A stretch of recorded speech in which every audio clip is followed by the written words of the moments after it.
power of patience, Father Mermier's enduring virtue. We have often read about Father Mermier's demanding and challenging journey to Rome to obtain the approval for the establishment of the congregation. This journey was fraught with trials and took nearly 9 months of perseverance and patience. After the death of Bishop Ray in 1842, the path to approval became even more challenging.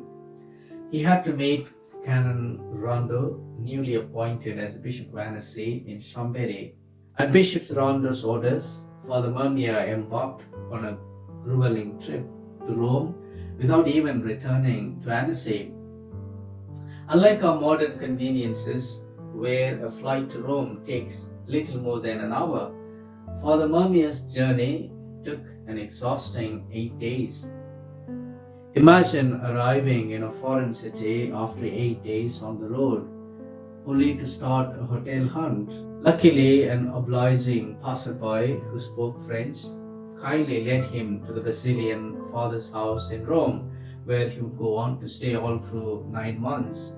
Father Mermier faced 9 months of quasi-inactivity, a period that must have tested his patience and resolve very deeply.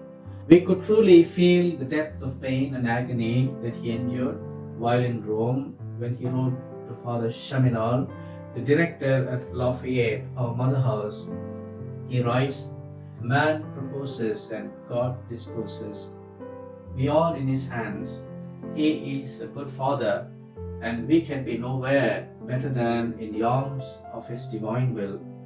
So I say, may God's highest, most loving will be done." Yet this time was not wasted. His patience eventually paid off. It was a golden opportunity for Father Memier to immerse himself in the life of Rome, meet various officials, explore the city, and visit its magnificent churches.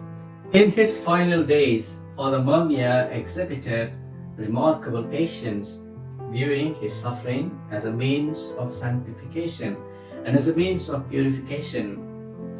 As his life drew to a close, he had lost nearly 3/4 of his eyesight and could read only with extreme difficulty. He was gradually, as we know, becoming incapable of prolonged reasoning and capacity. Reflecting on his condition, Father Memier writes in one of his letters, "How I was in need of this lesson, how good God is. I was proud, He humbled me. I was always on the move, always away from the interior life, always active. But He compels me to take rest. He binds me to inaction. He makes me retire within myself. Blessed be the name of the Lord."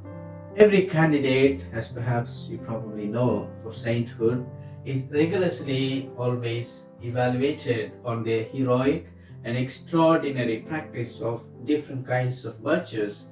For instance, theological virtues of faith, hope, and charity, and then the cardinal virtues of prudence, fortitude, temperance, and justice, and along with the religious virtues. Additionally, the particular virtues that stand out in an individual's life are also closely looked at and examined. As for Father Memier, as he is on the road to sainthood, it is interesting to note that the documents and his own letters suggest that his virtue of humility and patience, along with his virtue of zeal and enthusiasm, will likely be the individual virtues that would stand out for him and thus be highlighted.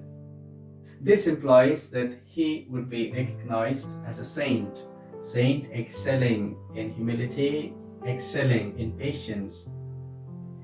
We read St. Paul writing to the Romans in chapter 5, verses 3 to 4, "We glory in our sufferings, because we know that suffering produces perseverance, perseverance character, and character hope." How true this is of Father Memier.